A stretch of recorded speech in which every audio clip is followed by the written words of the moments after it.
Benda itu telah mengambang di luar angkasa selama bertahun-tahun.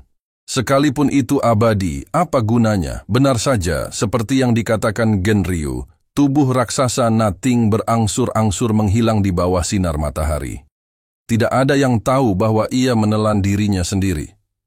Hal ini terjadi hari demi hari, tahun demi tahun, dan tidak seorang pun tahu kapan hal itu akan berakhir.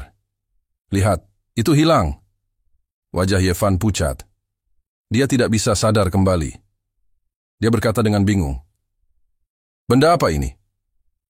Ini sangat besar. Saya belum pernah mendengarnya sebelumnya." Pottery Pot menelan ludahnya. Baru kemudian dia menyadari bahwa dia dipenuhi keringat dingin. Dia berkata, "Sepertinya asal-usul iblis lebih menakutkan dari yang kita bayangkan. Tempat ini pantas menjadi salah satu area terlarang paling berbahaya." Wajah Feng Zhu juga muram. Sepertinya dia masih belum sadar dari keterkejutannya. Dia tidak berdebat dengan Li Yunxiao lagi. Li Yunxiao juga kisal. Dia mengira dia berada di puncak Kaisar Jiu Tianwu dan seluruh alam seni bela diri surga berada di bawah kendalinya. Setelah kelahirannya kembali, dia menyadari bahwa dia hanyalah setetes air di lautan, seekor katak di dasar sumur. Dia telah mempermalukan dirinya sendiri. Yefan tiba-tiba berkata, "Tuan Feng, Tuan Muda Yun adalah mitra kuil api suci. Kami memiliki tujuan yang sama, dan kami saling membantu. Sampai saat ini, dia sangat membantu kami dalam menemukan Bahtera Nuh. Saya harap kami tidak mengalami konflik, dan menemukan Bahtera Nuh secepatnya." Feng Zhu tercengang. Dia memandang Yefan dengan tidak percaya. Anak yang selama ini selalu patuh dan tidak pernah membangkang, kini berbicara kepadanya seperti ini. Dia jelas-jelas menyalahkan Feng Zhu atas kesalahannya. Setelah beberapa saat linglung, dia melihat ekspresi tenang Yefan. Yefan bukanlah seorang budak atau sombong. Dia seharusnya marah, tapi entah kenapa dia tidak marah sama sekali. Sebaliknya dia merasa bersyukur, seolah-olah anak yang dibesarkannya akhirnya tumbuh dewasa. Dia berkata dengan tenang, "Tuan Muda, Anda benar. Saya salah sebelumnya, saya harap Anda tidak mengingatnya, Adik Yunxiao." Ketika dia mengatakan itu, orang-orang di kuil api suci semuanya terkejut. Mereka memandang Feng Zhu dengan tidak percaya. Qi Guang tersenyum. Dia sepertinya mengerti maksud Feng Zhu. Yefan dibesarkan oleh mereka berdua, dan mereka memberikan semua jenis keterampilan bela diri kepadanya. Berbagai hal di kuil api suci selalu dikelola oleh mereka berdua. Kini setelah anak itu beranjak dewasa, ia harus membangun gengsinya di mata masyarakat. Penguasa kuil api suci bukanlah mereka, tapi Yefan. Kehendak Yefan adalah urutan tertinggi. Inilah alasan terpenting mengapa Feng Zhu menundukkan kepalanya. Dia ingin memberitahu semua orang bahwa dia pun tidak berani dan tidak bisa melanggar perintah Tuan Muda. Permintaan maaf semacam ini sangat tidak mempedulikan Li Yunxiao, tetapi pihak lain juga dianggap tua. Dan dia masih membutuhkan orang-orang ini untuk menemukan Bahtera Nuh, jadi tidak baik membuat keadaan menjadi terlalu canggung. Dia segera tersenyum dan berkata, "Elder Feng, kamu terlalu sopan." Yefan menghela nafas lega dan berkata sambil tersenyum, "Saya harap semua orang bisa bekerja sama. Tujuan kali ini adalah yang paling penting. Jangan terganggu oleh hal-hal lain. Suasananya jauh lebih harmonis dari sebelumnya." Satu-satunya perbedaan adalah posisi Yefan di hati setiap orang telah meningkat pesat. Di bawah persepsi Yefan, semua orang mulai terbang cepat menuju utara dataran iblis. Kemunculan Wu telah menunda banyak waktu. Jika kelompok seniman bela diri yang berangkat dari Lightsong Forest pergi ke arah yang benar, mereka mungkin akan segera menyusul. Setelah 10 menit, tiba-tiba mayat di bawah menarik perhatian semua orang. Segala jenis binatang iblis bisa muncul di dataran. Iblis kapan saja. Kematian banyak kelompok tentara bayaran dan seniman bela diri adalah hal yang sangat normal. Namun, setelah seorang ahli bela diri meninggal, jenazahnya akan segera dimakan oleh binatang buas. Mayat di bawah terpelihara dengan baik, tanpa ada bekas pencemaran oleh binatang buas. Hanya ada satu alasan. Mayat ini adalah seorang seniman bela diri yang kuat ketika dia masih hidup. Bahkan setelah kematiannya, dia masih mempertahankan aura niat bela dirinya yang membuat binatang buas tidak berani mengikutinya.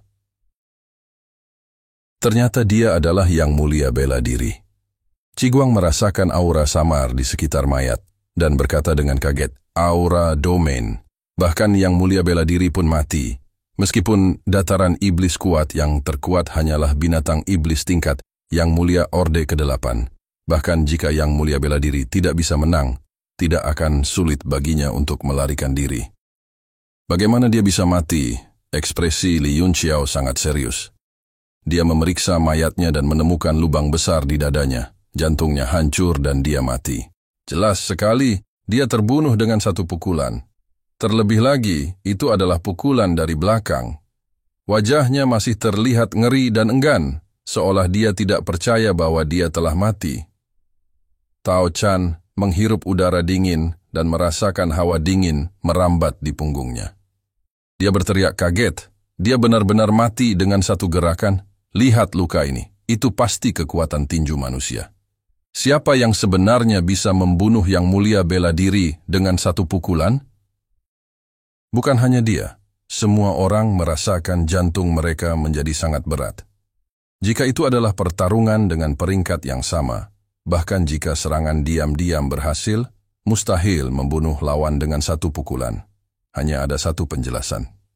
Artinya, orang yang meninju bukan hanya serangan diam-diam, tapi juga jauh lebih kuat dari orang yang meninggal. Itu sebabnya dia bisa membunuh dengan satu pukulan. Ye Fan berkata dengan tidak percaya, "Mungkinkah Kaisar Wu? Apakah Kaisar Wu benar-benar datang ke Fei Plain?" Semua orang terdiam. Spekulasi ini ibarat batu besar yang menekan jantung mereka, hingga membuat mereka sulit bernapas. Kaisar Zhu Tianwu hanya perlu satu gerakan untuk membunuh mereka semua. Li Yunxiao sepertinya sedang mencari sesuatu. Dia terus-menerus mencari di sekitar luka mayat itu, matanya bersinar. "Tuan Muda Yun, apakah Anda menemukan sesuatu?" Tao Chan mau tidak mau bertanya kapan dia merasakan kegembiraan dalam ekspresinya.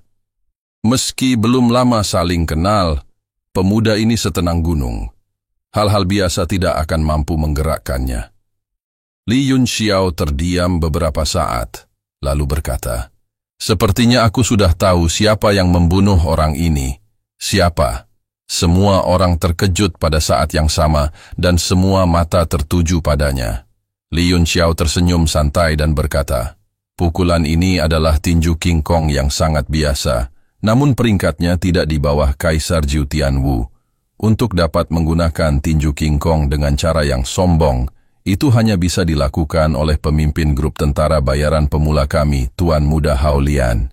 Riak melonjak di hati Li Yunxiao, membuatnya sulit untuk tenang. Berlatih tinju King Kong 1000 kali sehari adalah apa yang Li Yunxiao paksakan untuk dilakukan oleh Tuan Muda Hao Lian di masa lalu. Ada jutaan keterampilan bela diri di dunia, tetapi yang paling penting adalah pemahaman tentang niat bela diri. Martial Eminence ini seharusnya mati seminggu yang lalu, setelah dia datang ke Light Singing Forest. Setidaknya ada dua hal yang bisa dikonfirmasi. Salah satunya adalah tidak terjadi apa-apa pada Tuan Muda Hao Lian, dan yang lainnya adalah ada banyak orang yang menginginkan sesuatu terjadi padanya. Mata Li Yunxiao berangsur-angsur menjadi dingin, dan dia berkata dalam hatinya, "Tidak peduli siapa kamu, kekuatan apa yang kamu miliki, jika kamu berani menyentuh muridku, nasibmu sudah ditentukan. Hoko Hao, kamu pemimpin kelompokmu." Tuan Hao Lian tahu kan tergagap beberapa kali, lalu berkata dengan terkejut, "Bukankah Tuan Hao Lian mengasingkan diri untuk menerobos ke Kaisar Wu? Mungkinkah itu tempat pengasingan itu?" Li Yunxiao berkata, "Itu benar. Itu seharusnya berada di dataran iblis ini. Untuk menerobos Kaisar Wu tidak bisa dilakukan hanya dengan pengasingan. Hal ini memerlukan peluang yang besar. Dia berada di dataran iblis ini untuk mencari peluangnya sendiri." Semua orang dari kuil api suci masih memiliki hati yang berat. Meskipun mereka telah mencapai kesepakatan dengan Li Yunxiao, dia hanya berada pada level seorang pemimpin, namun pihak lain hanya berada di level kapten. Jika Kaisar Muda Helian berniat mengingini bahtera Nuh, bahkan kapten seperti dia tidak akan bisa berbuat apa-apa. Selain itu, apakah pemimpin bela diri yang hendak menerobos ke Kaisar Wu tidak mempunyai niat untuk menginginkan bahtera Nuh? Li Yunxiao dapat melihat kekhawatiran semua orang. dan dia tersenyum percaya diri. Semuanya, jangan khawatir. Kata-kata rookie mercenary grupku mempunyai bobot yang sangat besar. Saya mempunyai hak untuk berbicara atas nama pemimpin. Karena kami telah mencapai kesepakatan dengan Anda, kami pasti akan menepati janji kami. Yevan tersenyum pahit. Dengan kata-kata Tuan Muda Yun, saya lega. Namun, dia tidak terlihat lega sama sekali, dan senyumannya sangat dipaksakan. Semua orang mengumpulkan emosi mereka, dan saat mereka akan melanjutkan menuju ke tempat yang dirasakan. Yevan, sebuah fenomena aneh muncul di langit.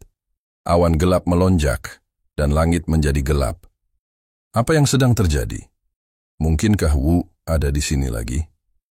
Li Yunxiao mendongak kaget, hanya untuk melihat garis-garis ungu muncul di langit yang gelap, menyebar seperti jaring ikan.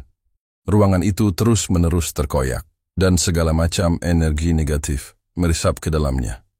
Taukan berseru, tidak bagus, ini formasi teleportasi antar wilayah. Orang-orang dari 3 wilayah lainnya masuk. Di antara garis-garis ungu, haluan beberapa kapal perang secara bertahap muncul. Dari bentuknya, itu sebenarnya adalah kapal perang Netherworld peringkat 8.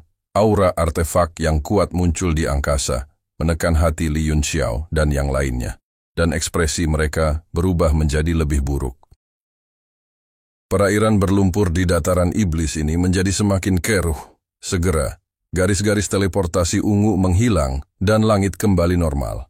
Kapal perang peringkat 8 dan 2 kapal perang Golden Sun. Peringkat 7 juga muncul. Ketiga kapal perang itu terhubung, menutupi langit, seperti Wu, menutupi bumi seperti malam hari, tanpa sedikit pun sinar matahari. Di 3 kapal perang, sepertinya ada sosok yang berkedip, dan mereka telah menemukan Li Yunxiao dan yang lainnya di bawah. Seorang pria berjubah putih dengan rambut sebahu muncul di haluan kapal perang Netherworld. Menunduk dengan dingin, pria itu mengangkat tangannya dan melambaikannya. Ketiga kapal perang tersebut segera mulai beroperasi, dan formasi rumit di dalamnya berputar, dan segala jenis energi menyebar. Formasi emas kecil menyala di haluan 2 kapal perang matahari emas, dan tiba-tiba melepaskan sinar cahaya yang kuat, dan kapal perang besar itu benar-benar mundur sedikit dari kemundurannya. 2 sinar cahaya yang kuat membombardir Li Yunxiao dan yang lainnya, menerangi langit yang gelap seperti siang hari. Serangan langit merah dari kapal perang Golden Sun. Semuanya cepat menghindar. Pot tanah itu berteriak keras dan mundur secepat mungkin. 8 dari mereka terbang dan melarikan diri secepat mungkin. Tekanan kuat dari sinar cahaya sudah cukup untuk membunuh ahli manapun di bawah yang mulia bela diri. Ledakan. Kedua serangan itu langsung mendarat di dataran iblis, seperti bunga teratai emas yang mekar. Energi kekerasan terhubung bersama dan menyebar ke segala arah. Suaranya memekakkan telinga dan cahayanya sangat terang hingga membutakan mata. Terima kasih sudah menonton dan jangan lupa like, share, dan subscribe guys.